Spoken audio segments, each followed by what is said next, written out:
listening to Arts on the Air, a bi-weekly-ish interview show dedicated to Savannah, Georgia's artists, musicians, and authors.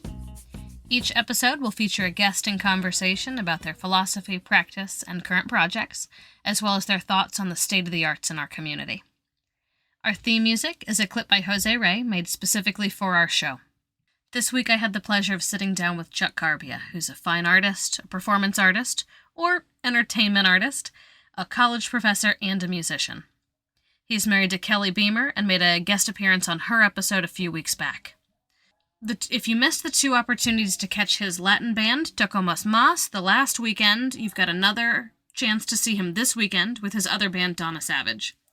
Donna Savage will be playing the Dairy Days Festival this Saturday, November 15th. This year there are 10 bands on 2 stages, with music from noon to 10 p.m. There are also immersive visual arts installations, a gallery and bazaar, art and food vendors, etc. The doors open at 11 a.m. Tickets are $30.52 and can be purchased online through the 912 group.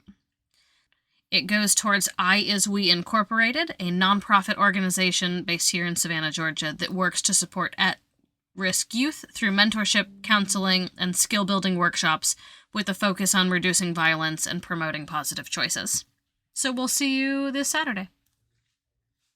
All right, yeah. And then, since you just had the 2 Tocamos Mas shows the weekend, and I think Donna Savage is the bid pitch, because that festival... That's coming up next weekend. Yeah.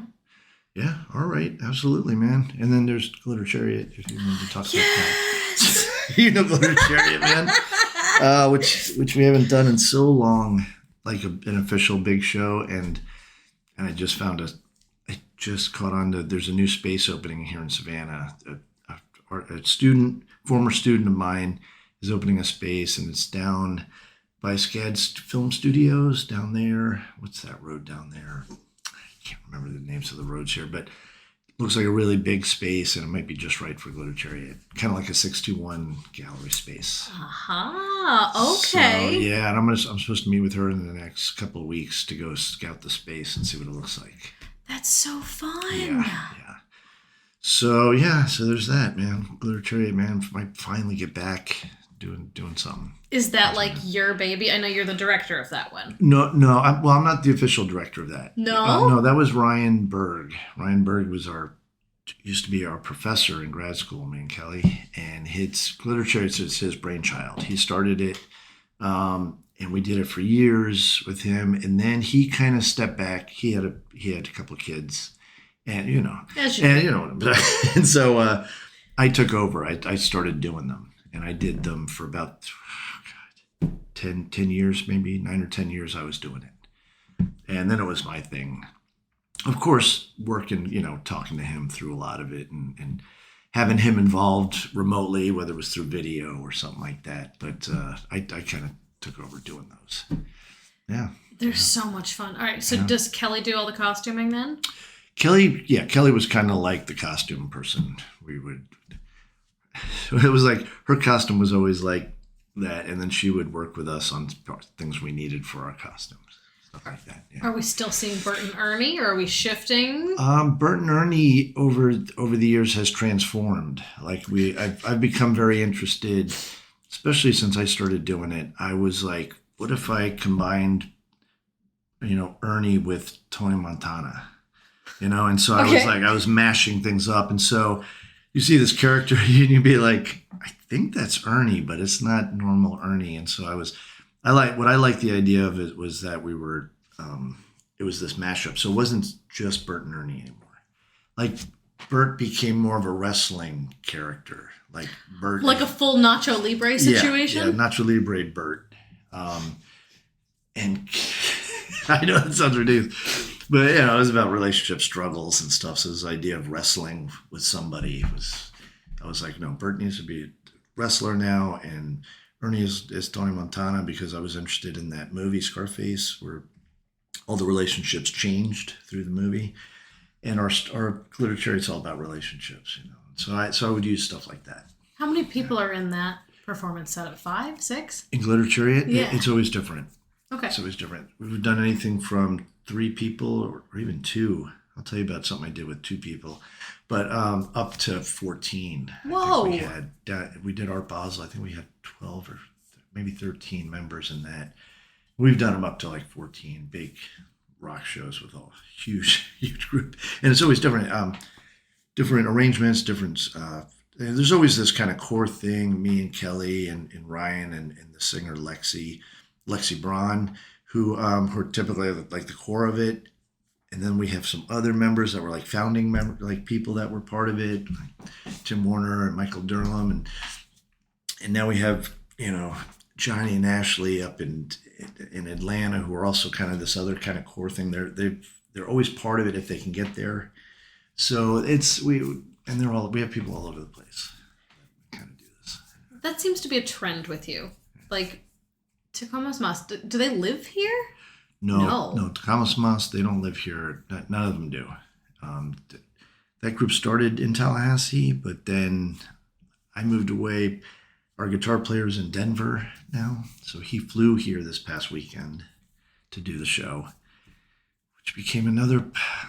He didn't make the Saturday show. Really? He flew Denver to Atlanta, and he got to Atlanta at 10 a.m. Saturday. And he sat in that airport and watched every flight of his get canceled all the way till 10:50 at night. And then they canceled that one and he had to get a hotel. And he couldn't get a car. He tried to rent a car at 10 a.m. because he could have driven here. Sure. And no car. There was not one car available in the Atlanta airport. Because everybody was the same situation with the government shutdown and the flight delays and the flight cancellations. Wow. Oh, man. It was horrible.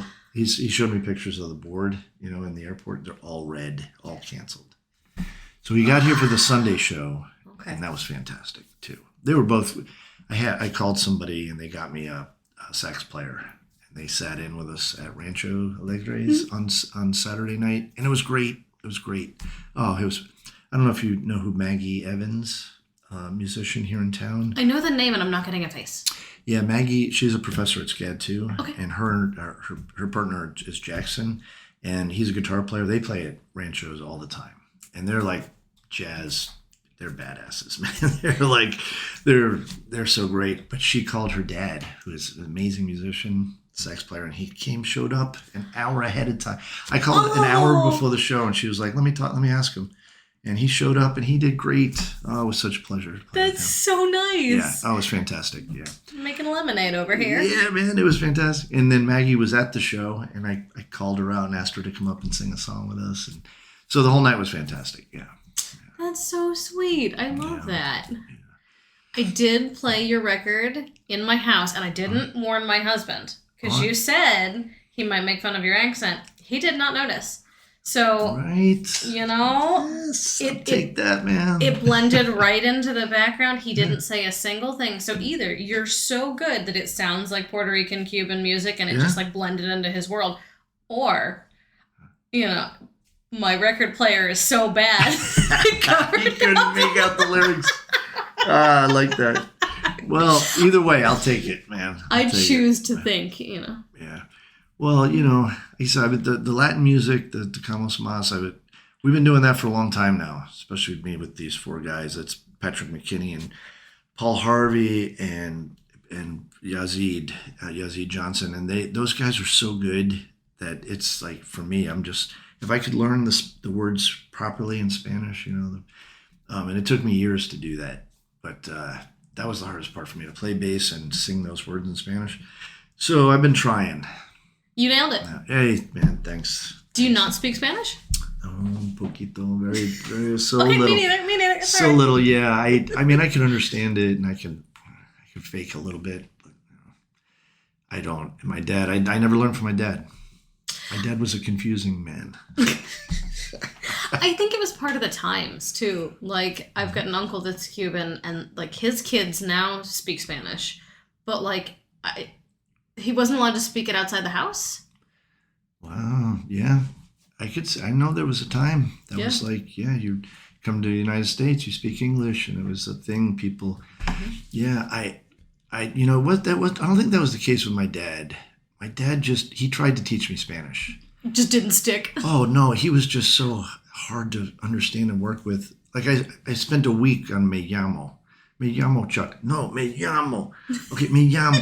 No, me llamo. And it was just like a whole week of that. I was like, all right, forget it, man. Sounds like my husband. You can never say any word correctly enough. So you just kind of, okay. You give up. I don't think I'm going to be able to. And this was when I was little, too, so. Yeah. I'm trying to pick it up with my daughter. Similar experience, right? Yeah. Like, oof. So let's see how I go. I've found a different friend to try to teach me, and my lessons start tomorrow. So we'll see how that goes. And then I will try to decipher the lyrics in Spanish and use your music as a Spanish lesson. Oh, fantastic, man. All right, I like that.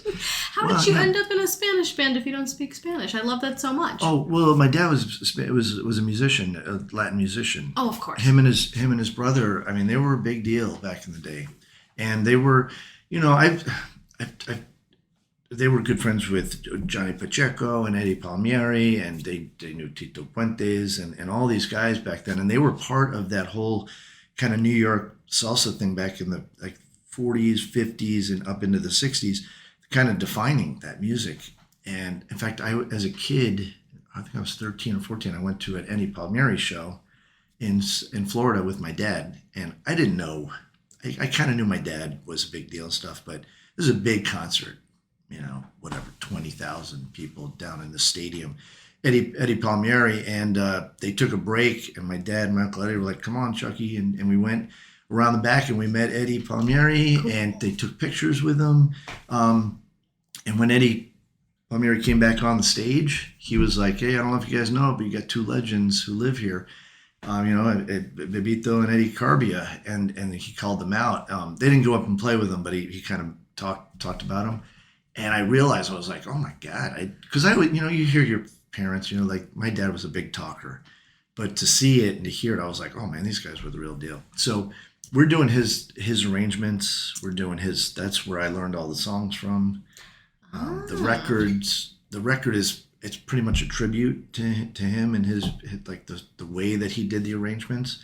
We were just trying to kind of keep that alive, and the first record we did, he was here for. He was alive then. And so he helped us. He was like, no, that's not, you didn't. He would get mad. No, you're not pronouncing that right. No, man, you got to say it this way and that way. And so he would give me a hard time. And we really worked on him because we wanted to. And finally we kind of got it. He was like, pretty good, man. That was the best you were ever going to hear. Yeah, I love pretty it. Good. That was an A+?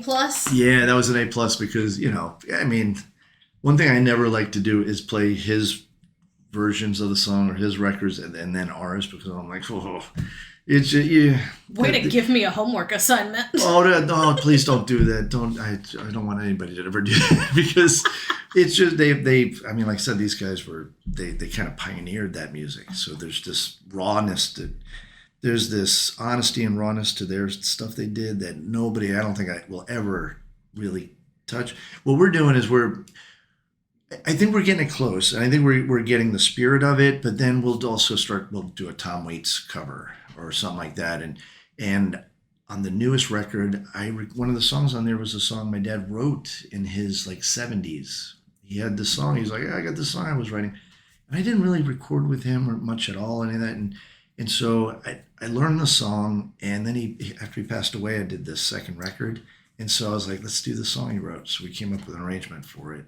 And it's called La Realidad. So I feel like we're still keeping it alive in a different way, right? We're still bringing his spirit, doing that stuff too. Somebody's chopping onions. Oh man, adorable.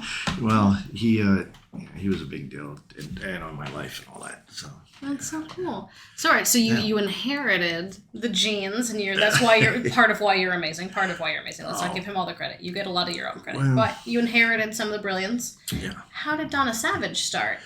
Donna Savage that's the brainchild of friend Craig Anton. Craig Anton. I met him here in town. Well, I met him on a mountain in Provence, in France. All right. Well, it was a summer. We were teaching together in SCAD. Oh, it was the SCAD Lacoste. But I like to say I met Craig on a mountain on the side of a mountain in Provence. But anyway, yeah, I met him there, and we were teaching together, and he's a musician, and we kind of started talking and playing a little bit. And then he had this idea. He was like, I want to start a band with this kind of vision to it, which was the Donna Savage thing. So I was like, oh yeah, hell yeah, man, I'm in. And so it's his thing. He's the lead of the band. I mean, I've written a few songs for the group, and and I'm always trying to bring what I can to the band, and but that's kind of his brainchild. He did this type of group in L.A. Years ago, and so he was like, "Oh, I want to try to do this here, do this kind of thing." So, like old school Latin jazz, we get. Yeah. Do you want to describe Donna Savage? Sure. Donna Savage. It's I like the way Craig described it one time. He called it like caveman music. It's like just you stomp around. It's just this. It's like this thing of trying to be like a little dangerous. Kind of bring this kind of thing of like, whoa, what could happen here? But I mean, more specifically, I think it's surf rock. You're right. But it's like dark surf rock. There's a heavy beat. There's a heavy bass in it. Yeah. No, there's a heavy bass, and there's a surf spirit to it. All the guitar work, which Craig is fantastic. He does this kind of surf style guitar in it, and it's great, and it's kind of surfy, but it's also like really like driving, and it becomes this kind of crazy. People get crazy at the shows. I don't know, it drives. And we I don't know how to describe it, but like kind of. Now I'm at a loss for words because I'm. Doesn't matter. I can cut it. And the whole thing too is that nobody knows. We're in these masks. I was just about to ask, what's with the skeleton masks? Whose idea was this? Yeah, that was also Craig's. He wanted, from the beginning, it was like, let's wear masks. Let's make it more dangerous. Right? That's pretty cool. Because if you don't know who this is in front of you, and then this kind of surf, driving, stomping music starts. All bets are off. I think. It's like, all right, here we go. I don't know what's going to happen. I don't know who this is. Who knows where this is going to. So yeah, we always did the masks, and then it evolved into all of us having the skull masks. I'd say that was the last kind of transformation of the wearable thing we were doing. Does Kelly make those too?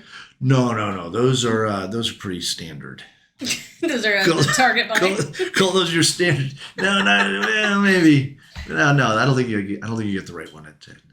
Not scary enough. No, it's not scary enough. Why are you always in costume? Yeah, and at Tocamos Mas we don't. Tocamos Mas, the Latin band, we're very straightforward. Yeah, but there's like suits, so that's kind of. Oh costume. yeah. Well, the suits with Tocamos is, to me, it's because I'm trying to pay respect to this thing, and I'm like, let's dress up like we're going to something that's important. So I've always asked the guy. We either would do that, or sometimes we do guaviadas if it's too hot out. We just try to do that. But I do. My dad and his brother Eddie, they always dressed the same, and they played behind Tony Bennett a couple times. These guys played the biggest stages in New York, Miami, Puerto Rico, and in Bermuda and stuff. And so I feel like anytime we're playing their music, we gotta pay honor to that. So we dress up. I'm like, no, let's put on suits. That's fair. Dressing like them as an homage is very different from dressing up like Bert and Ernie or like a skull. Not the same type of dressing up. I meant no disrespect. No, absolutely. There's definitely a look to it, I guess. And every time you're in a different pocket of a band, there's a different look, I guess, is what I'm. Listen, I've always been, kind of like, listen, if you're on a stage and you're entertaining me, then entertain. Give me, what I see is also the entertainment, right? So I've always been, and I don't mean to say that there's no bands, if they're just wearing casual streetwear, that they can't be entertaining. I'm a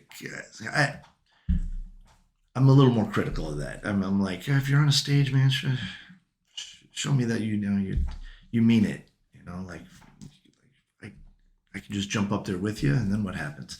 So anyway, I've always kind of had that thing. The appreciation of showmanship. Yeah, man. Give me a show. Give me,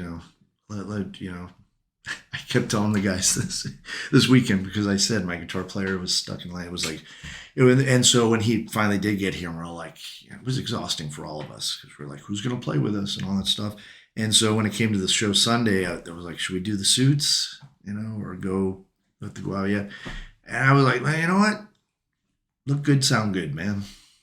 And I don't know. And that's dumb. That doesn't make sense. Look good, sound good. But there is something to it. It's a level of amazing to add. Yeah, come on. I think if people see that you have put the effort into how you look, then they're automatically engaged. And that's the hardest part, I think, in any kind of entertainment, right? To get the viewer to be like, hey, what's this? And if you can get that, you got a good head start, man. It helps get the hook in for a couple seconds so they can see what you can really do. Absolutely. All right. So what about Dairy Days? What is going on this weekend? Dairy Days. So Dairy Days it's an all-day festival. It's out at the Roberts Dairy Farm. And Dairy Days it's the third year. That seems right. Okay. This festival.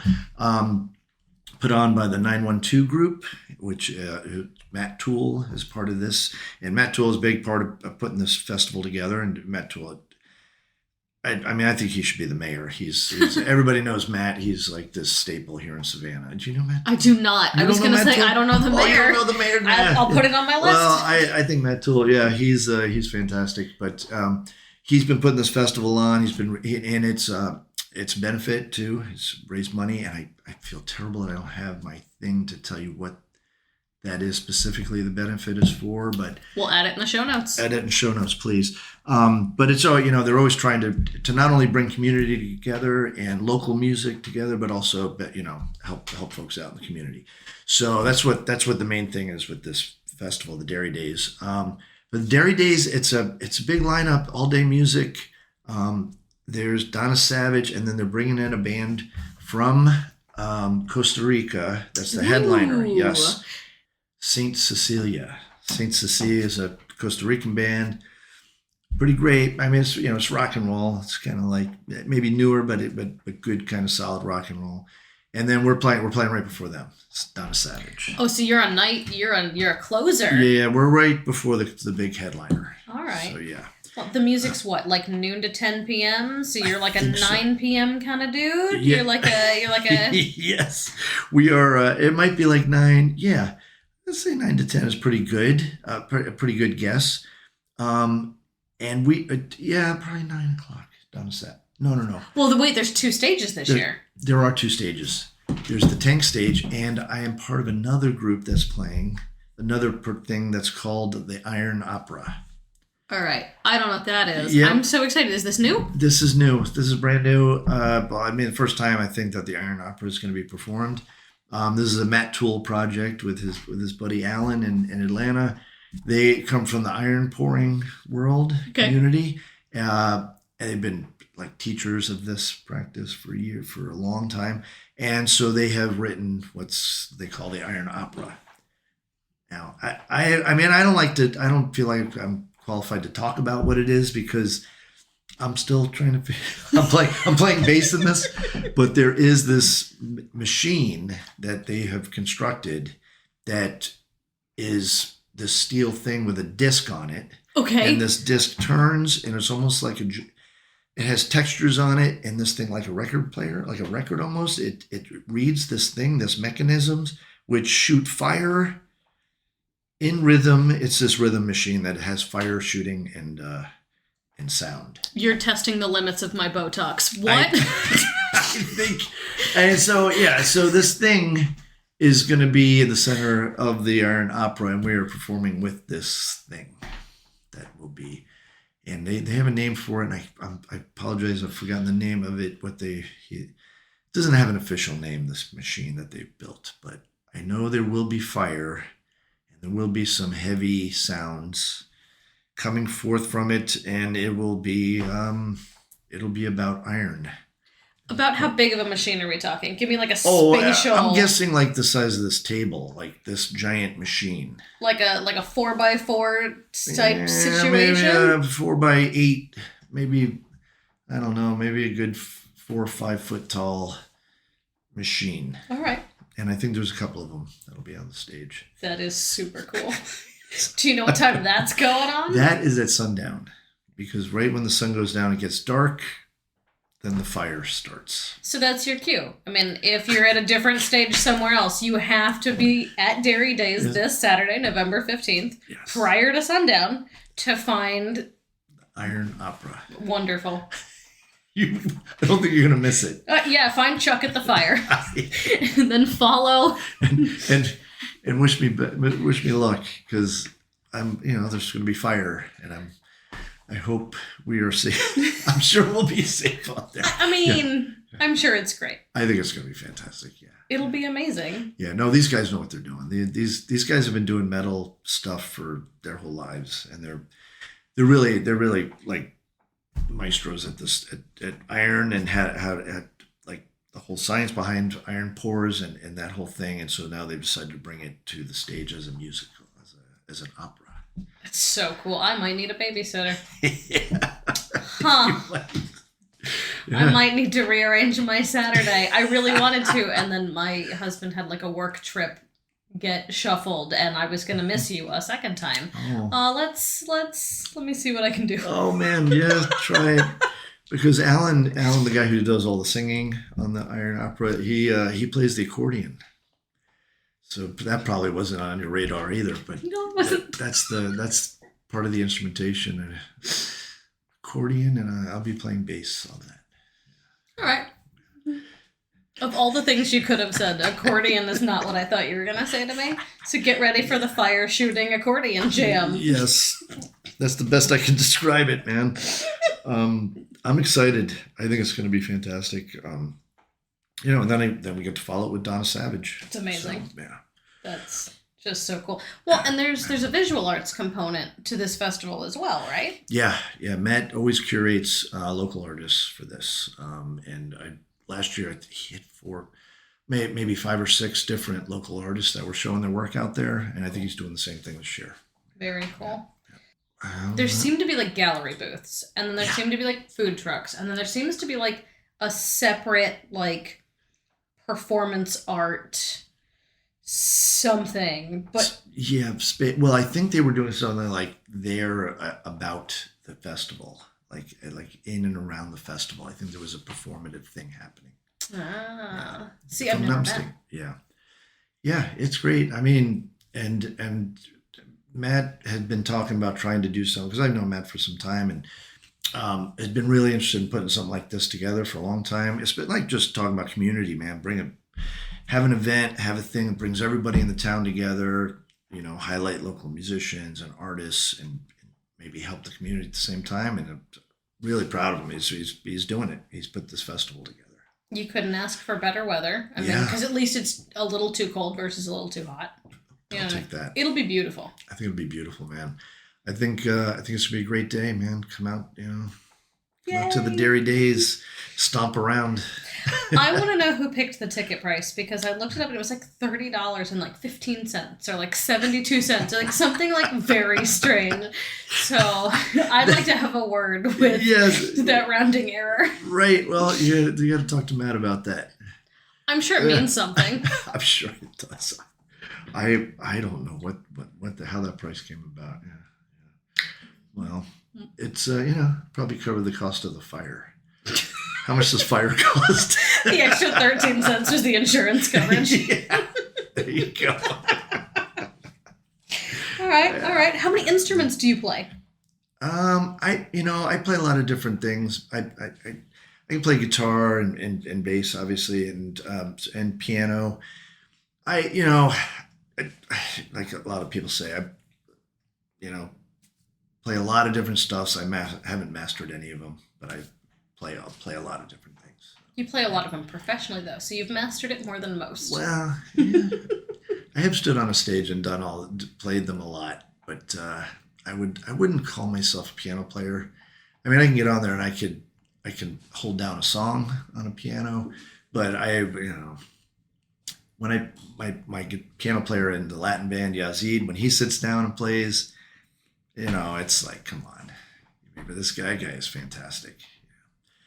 Same with these other guitar players I play with, like Craig Anton, and my guitar player in the Latin band, Patrick McKinney. These guys pick up the guitar, and I'm like, damn, they're good. They're good. So they might be saying the same thing about you. They're probably saying the same thing about you in their interviews. I like to think that, but like I said, I could hold down some stuff, but boy, those guys are good. Well, because your talents are spread so, like, vast, right? I mean, some people know you through music. Some people know you through painting and through being a professor. I mean, do these worlds... Well, I guess they have to intertwine a lot. But if you had... Okay, let me stop. I'm getting off the rails. If you had to pick music or fine art. I mean, these days the music is what I'm thinking about. You're in that realm a lot. Yeah, that's where I see you a lot. It is. And I really kind of, and I still paint. I still do my paintings. Not as much as I like, but I had a professor once tell me, my painting professor said, if you don't go longer than a year without making a painting, you can still say you're a painter. That's nice. And I like that. And I don't try to test that limit or anything, but anytime I do fall out of painting and I'm like, I haven't made a painting in a long time, and maybe it's been 4 months or something, and I'm like, no, it's okay. I've always heard that voice in my head and been like, yeah, you could get back over there and do a painting. And it works. It does. I still jump in. And once I do jump in, I kind of, I'll do a number of them, and I'll dive back in the world. But man, music it's been really occupying my head lately. That seems to be the driving force of where we see you recently, at least in the news and on social media. Yeah, absolutely. And I just got my space set up now. I've got my studio space in my house here set up. So I've been working on my own songs now. And this is, because I can also, I know how to play some level of percussion, like I'm not a drummer at all. I can hold a beat down, but I've been building different percussion tracks. There's the bongos or and maracas and all these different kind of Latin percussive instruments. And so I've been building my stuff, and that's why I say I can play a lot of things. But the minute I hear my buddy Paul Harvey that plays the congas for us, he is just so good. It's like he starts playing, and it's like this magical thing happens. So I always like to just call it. I am cautious when I say I can play the bongos, Well, we'll challenge your friends and your colleagues to painting competitions and see how it shakes out. I like that idea. All right, I'll take that. Yeah, but Glitter Chariot is where the two worlds meet to me.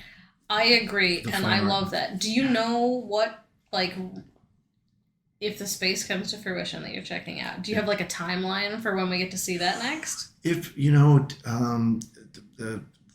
the former student that Alex is her name, that's talking about the space, seemed very interested in Glitter Chariot possibly doing something there. So if the space works, God, I would love to do something by maybe spring. That seems a realistic trajectory, especially to get all the folks. Yeah, they don't live here either. They don't live here either, and so we'd have to. And to build, I want to do another thing where we build a stage and do the whole thing. So if that space works, man, maybe this coming spring. Yeah, I already have an idea for what I want to make the work about and stuff. So. Okay, so for people that might not have caught us talking on Kelly's episode a few weeks back, you want to describe Glitter Chariot a little more? Because that's impossible for me to do. Right. It's hard to... actually, Ryan Berg, the guy who started this whole thing, he always said he didn't like the term performance art for it. He said he liked to call it entertainment art, which I like. I like that too. I think it's because we are first and foremost a band. We're a band playing music for people. Now we do all the costumes and we build the stages and there's stories. There's a narrative being told through the songs we're playing, but first and foremost we're a band, and so we are entertaining people as a band. And so we like the word entertainment art to describe it. But yeah, it's the full costume makeup. The costumes are built off of, nostalgic things, stuff from, whether it's Bert and Ernie um, or a, or a character, a figure that's all red because of an emotional kind of a feeling in a relationship. I did a performance once where I had all the performers look like, I wanted them to look like they all got sunburned. And a lot of body paint involved. Right, a lot of body paint, but I really like that idea that, in a relationship, things could get so heated or intense, whether it's heated because of, passion or heated because of anger, that it's almost like you look, not like you blush so much that like you get red in the face, but that we all looked like we were sunburned. So that combined with like Bert and Ernie type thing, or Tony Montana. So I'll say it this way. I think it's hard to describe Glitter Chariot because I think we look like a mess, but it's a beautiful mess. It's bright colors. It's this spectacle. But I also think we look childish. I think we look like, when you look at it and see all this colors and this ribbons coming off of us, and our costumes are kind of coming apart, and there's all the makeup and rhinestones hot glued all over everything. We look childish, but I think people act childish in relationships, right? And so I like that. I like that when people are looking at us, it looks childish. It also looks confusing. I would say that more so than childish. Oh, Having seen the performances in person 15 years ago, 10 years ago. But, I mean, oof, buddy. It's attention grabbing. It's attention grabbing, but it's confusing. Yeah. Which I think is also part of relationships, right? Yeah. You meet somebody, you're in a relationship, and you're like, what is this? I can't stop thinking about it, but I'm so confused. Right? It's like you can't look away. You can't look away. You can't not watch Glitter Chariot. Even if all the signs are there that you're like, I should walk away from this. You're like, I can't. No, you're glued. You're glued. You're hooked, you're not right? blinking.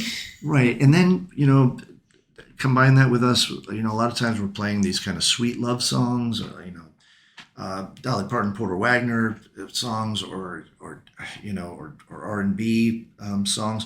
And we're trying to play them as honest as we can. So there's this genuine, we're not making fun of it. We're not up there making fun of ourselves. We're trying to seriously play these songs.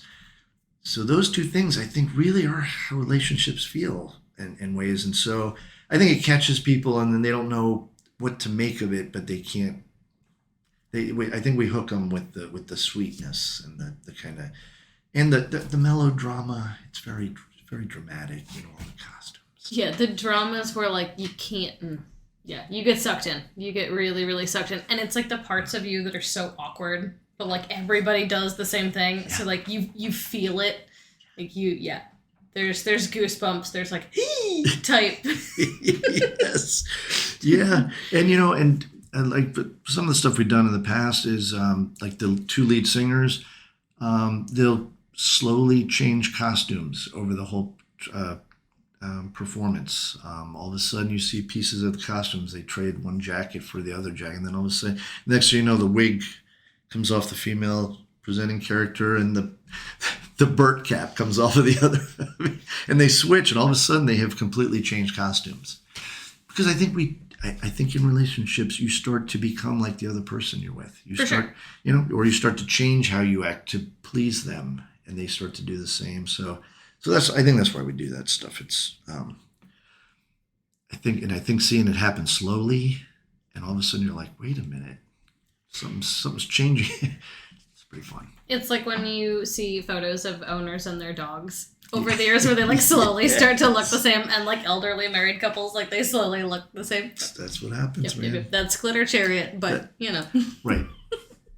But way more disturbing looking, and there's lots of fake blood, and usually fake blood and bruising and all this stuff, which typically we describe as, it's like the physical representation of heartbreak. So if you see, Ernie, or you see Bert and he's all bruised and bloodied, it's supposed to be like, I got my heart broke. What would a broken heart look like physically? Right? Yeah. Love that. Yeah. It's a good show. It's a hell of a show, and I can't wait. We will do some cross promotions when that comes to fruition, and make sure to get some pictures up and get tickets up. And yeah, I can't wait. I know Ryan is interested. He's in Atlanta now, and he's been very excited about doing something again soon. And if we can get Ryan to get back, oh man. Well, you haven't done anything since 2020? Yeah, I think it's 2020 was the last thing we did.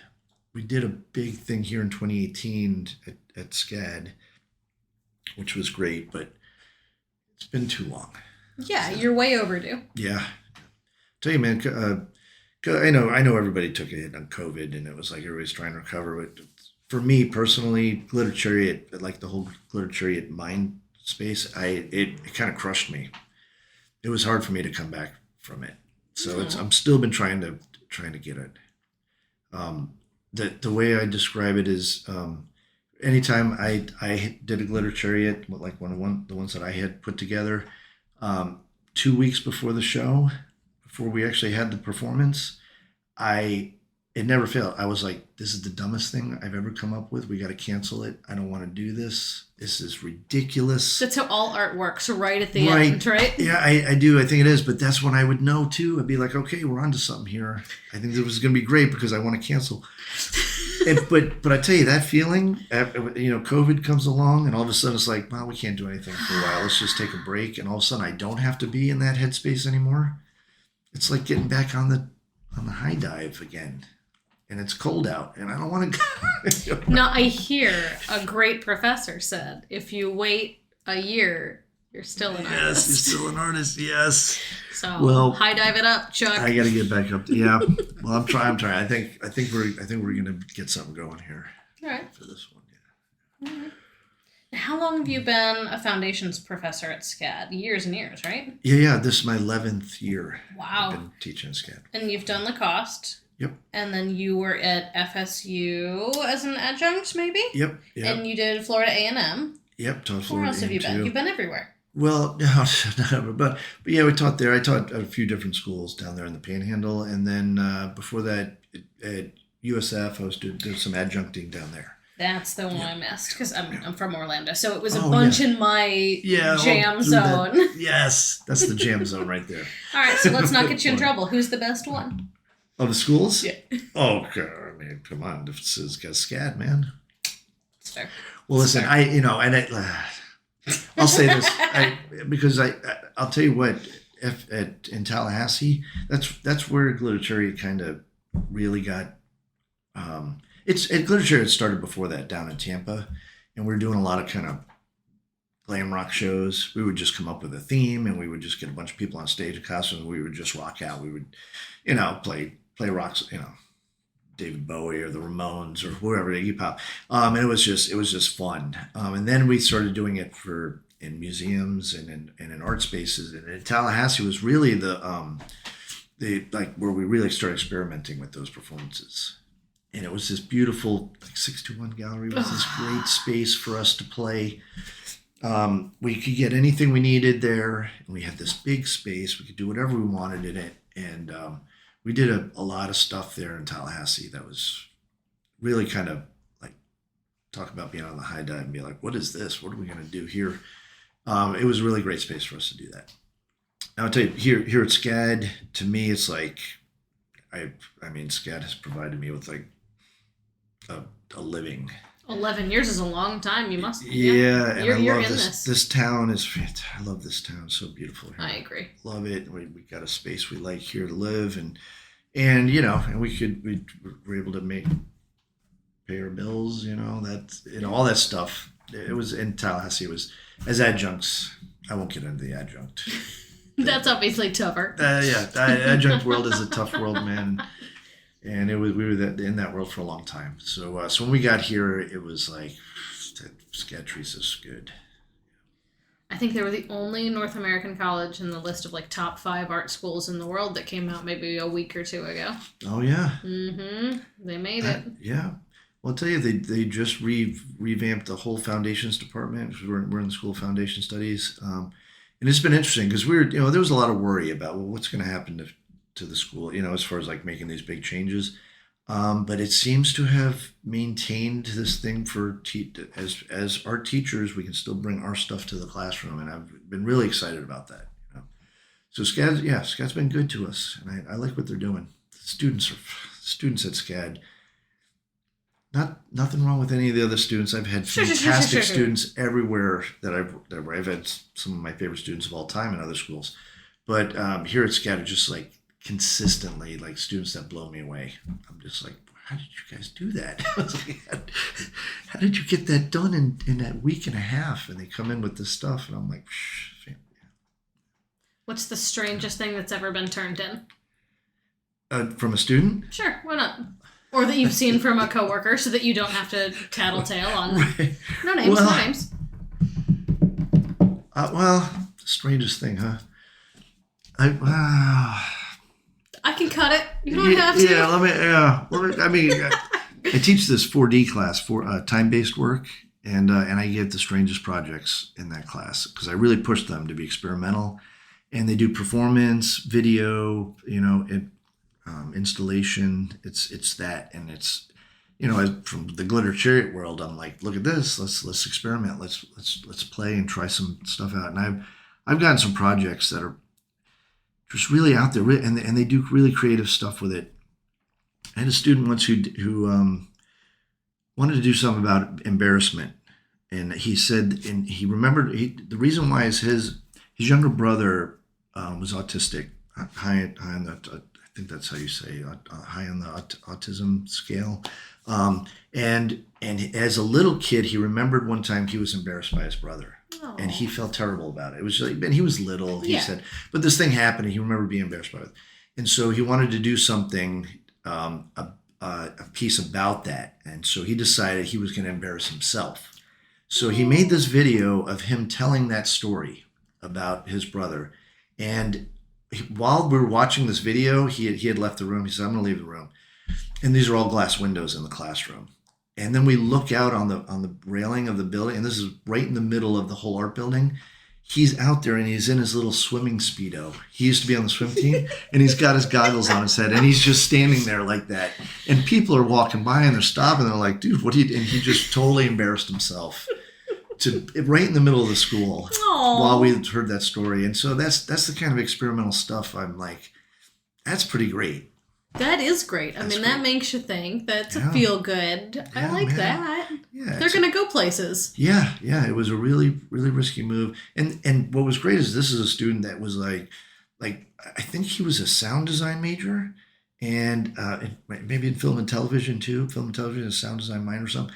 And just technically would make these video pieces that were beautiful. Like, dude, how did you do that? How did you get that to happen in these little short films you made? But he decided to embrace the embarrassment. He was like, I'm not going to be able to embarrass myself on a video I make because I'm too good at that. He decided, I'm just going to have to stand outside the class in front of the whole rest of the school in my Speedo. He committed, and it was great. I was like, good, man.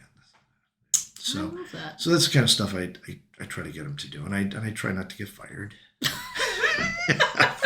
Everyone tries that. Well, I don't want anybody to be offended or anything like that. But, sure. But I usually make sure all the other teachers know that this is what's going on, and so that if they see somebody standing in the hallway in their Speedo, they don't get sent home for wardrobe malfunctions. Yes, they don't come and yell at them. They know it's part of it. Yeah.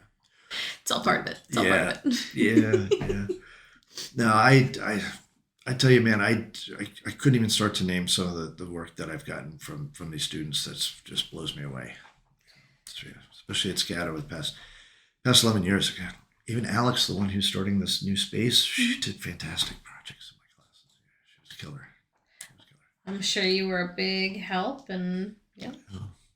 You don't ever show in museums now, in gallery shows anymore. No, that's what I mean. It's been a while. Been a while. Do you miss it? I do miss it, because it's when we're doing those shows, the excitement and the thing of getting it together, but let me tell you, it's working with the other bandmates. Aha. That's what I miss the most, because when we're in the middle of getting a show together and we start doing rehearsals and we're working on our costumes, because our Glitter Chariot rehearsals are actually more about of all the hot glue guns come out, and we're all working on our costumes and rhinestoning, and like, hey, look at this, is this good? And we're cutting out fabrics and stuff, and that's what I miss. That's the thing that I was like, that was the best. I mean, it's a group project where everybody pulls their weight. It's like the best collaboration with your buddies that you potentially haven't seen in years. Who can beat that? Who can beat that, right? And then, and not only that, but then it ends with you all on stage, and you're like, looking good, man. And then people clap for you, which is how I want to end every day. Why not? Well, that's really funny.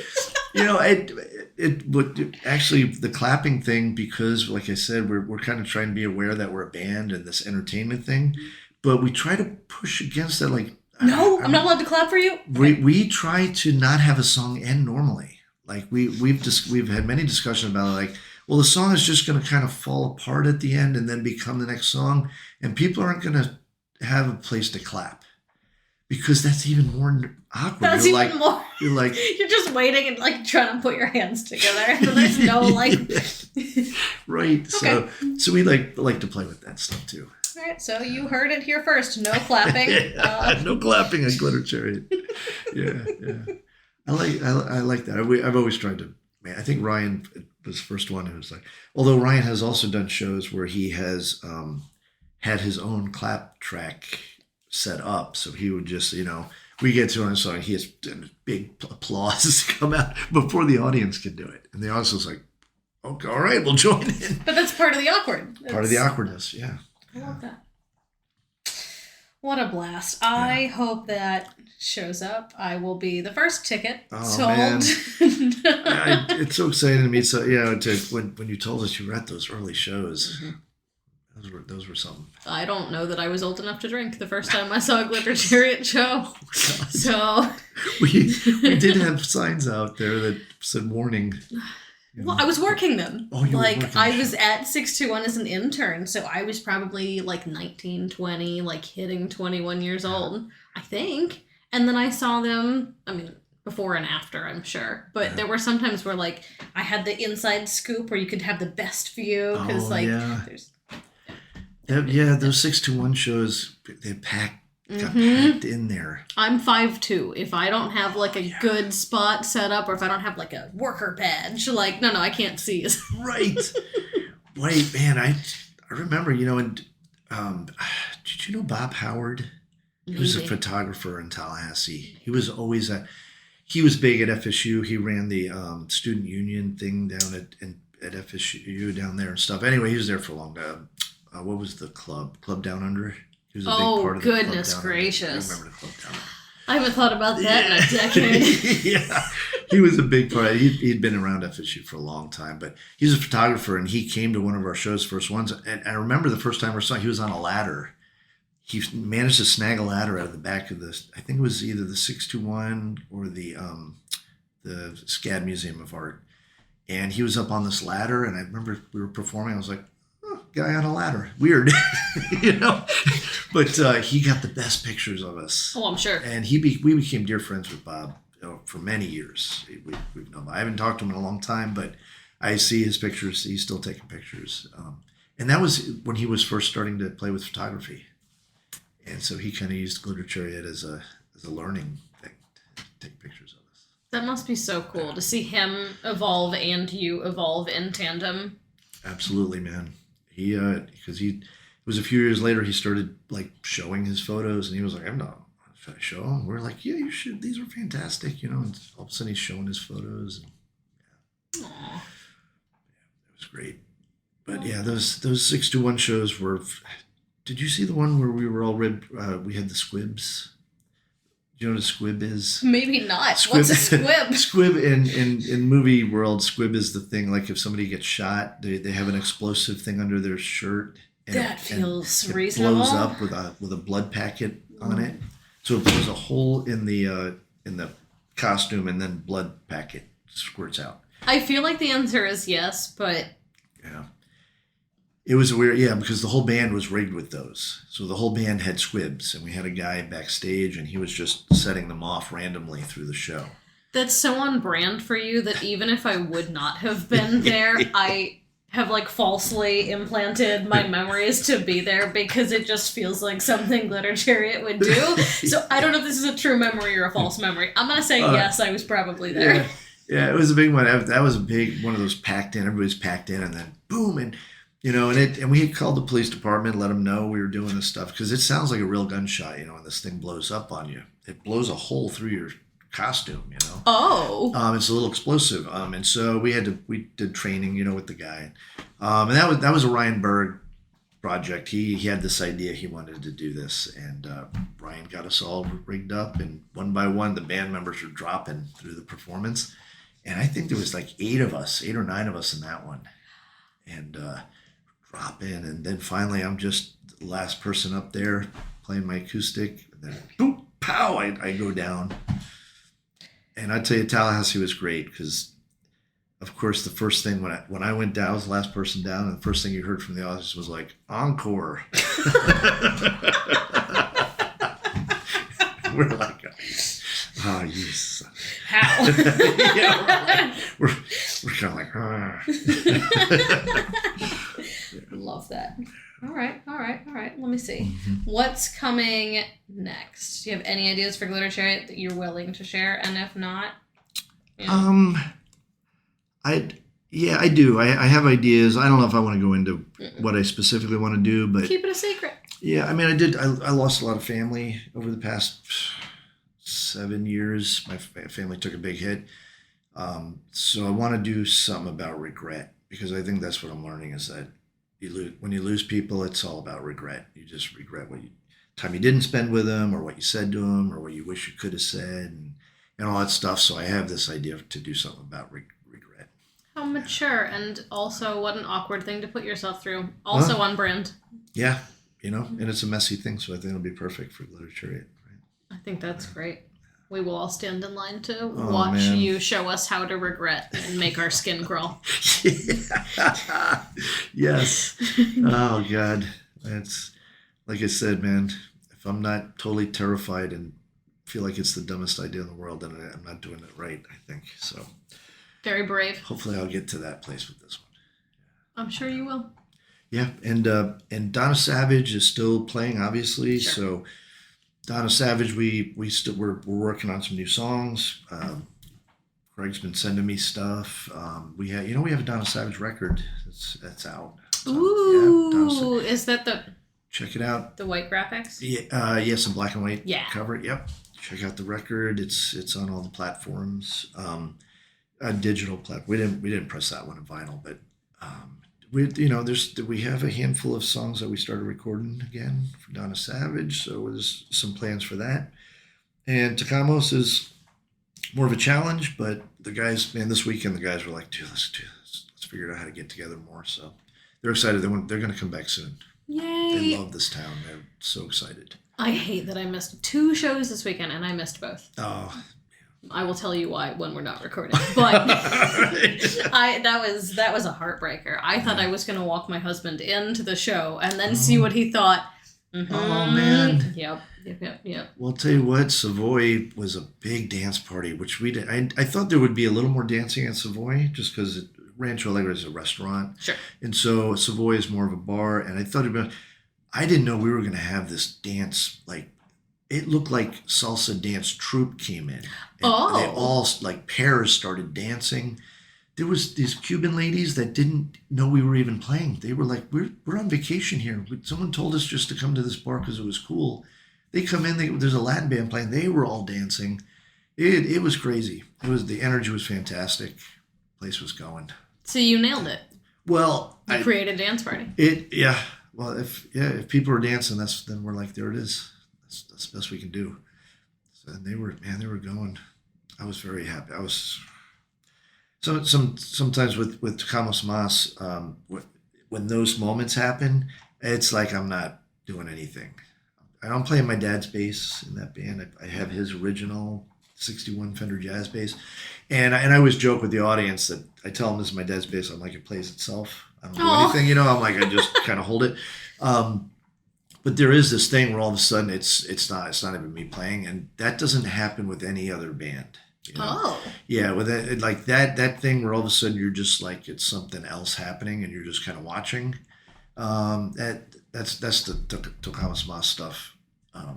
Other Glitter Chariot's this whole other thing. Donna Savage. There's some nights where Donna Savage lights up a room and you think, okay, they're gonna tear the roof off of this place. People just get crazy and it's fun. And it's a stomping frenzy that happens. We've done some shows at Rocco's and we did a show at Over Yonder. I thought they were going to start throwing tables out of the place.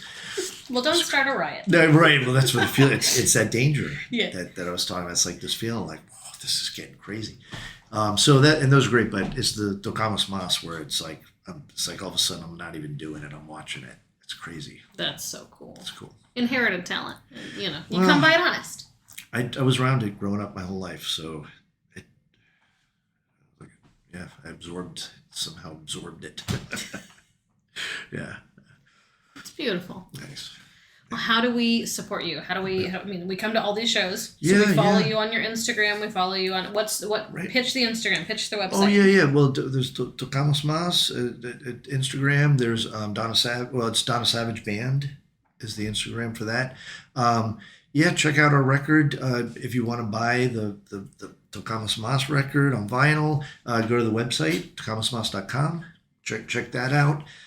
Just shoot it. There's a thing on there. You can send a message and we'll mail your record. Yay. Yep. I think it's $20. And then the Glitter Chariot stuff, you go to my website, chuckcarbia.com. I got a bunch of Glitter Chariot on there. There's glitterchariot.com. That's all the older stuff. The really there's YouTubes. Yeah, there's Glitter Chariot YouTube videos. I wrote 2 songs for Glitter Chariot that we made music videos for. One's called "Let's Write One for Us," and then there's like the sister song is "Should Have Been Blonde," and that's those 2 videos are they go hand in hand. And yeah, really proud of those. That was in Tallahassee. We went into the studio, recorded these 2 songs the first week, and then the second week we shot the music videos for them. Tight timeline. It was crazy. I don't think I could ever do that again. It was the craziest thing to be like, well, we got 2 weeks. 1 week we record the songs, and record the whole song. It was like, and then second week we're going to shoot these music videos, and that was Ryan. Ryan had ideas for these music videos. So while I was more the songwriting in the studio, kind of arranging and all that stuff, he came up with these videos, and they're beautiful. I think they're fantastic. So check those out on YouTube. Yeah. Love that. Aw. Yeah, I feel lucky. That's we're lucky to have you. Well, I appreciate. Thanks. No, I feel lucky that I ran into people like Ryan in my life, or that I found these guys in Tocamos Mas that were like, I was like, hey, you want to try to do these? My dad used to play these songs. You want to try it? And these guys were like, yeah, let's try it. And they're killer musicians. And I'm like, why are you guys playing with me? I don't, because I know I do what I do, but I'm not a trained musician. I'm not, jazz trained or classically or any of that stuff. I play by ear. I can read a little bit, but I'm pretty much play by ear. Really? Oh yeah. I was never really trained musically. I'm always like, God, and then someone like Craig Anton, he's like, hey, let's start this thing, and I'm playing with him, and he brings in some other players. And I'm like, good stuff, man. So yeah, I feel fortunate running into the musicians I have. You're definitely as good as everybody else, but you're afraid. What's the heck is imposter syndrome. There we go. Imposter syndrome. Imposter syndrome. Oh yeah. No, all the time I do that. Yeah, stop that. I know. No imposter syndrome out of you. Yeah. Okay, well, I try not to, because I don't want to sound like I'm like, oh, who, me? I don't want to be like that, but it's more that I just feel lucky I got to meet these folks that I did. That it's like, man, I think I'm probably the best thing I do is I collaborate. I'm a good collaborator with other artists. I think that's what I'm really good at, and that's why I'm leaning more toward the music now, because painting is such a solitary thing. And I love it. I love that thing of just kind of like the meditation process. That's how my painting. They're like water. I do memory paintings, like watercolor, like really kind of loose and abstract, but it's very solitary and it's meditative. But I think I'm really good at. I think my strength is collaborating. For somebody with like an undergrad in it's painting, drawing, and then MFA in just fine arts general. Yeah, just fine. Yeah, I mean, so to have your favorite thing be music. I know. It's You just, I guess it does make sense to feel lucky. You taught yourself and were so good that you lucked into your dream career, like as a side gig. Yeah. Cool. Absolutely. That's a great way to describe it. Yeah. Somehow I made enough of the right choices to get me to those places to meet those people. Yeah. I love it. I feel very lucky. Very good. Well, we can't wait to see you perform next. Right on, man. Can't wait to see you guys stomping or doing the cha-cha, whatever it is. Getting covered in your fake blood. Wondering why you feel so sad. All right. You got any last thoughts? No, thank you for doing this. This is great. I appreciate what you do with this program, man, for Savannah. It's great. I know it's transformed and become this new thing, but ever since it was on the air, it's still called. Oh, it's on the air. Yeah, 9 years this fall. 9 years, yes. Mm-hmm. Congrats to you guys, because that's. I think that's one of the most important things we have in this town. Thanks, dude. Thanks so much for having me back. No, thank you.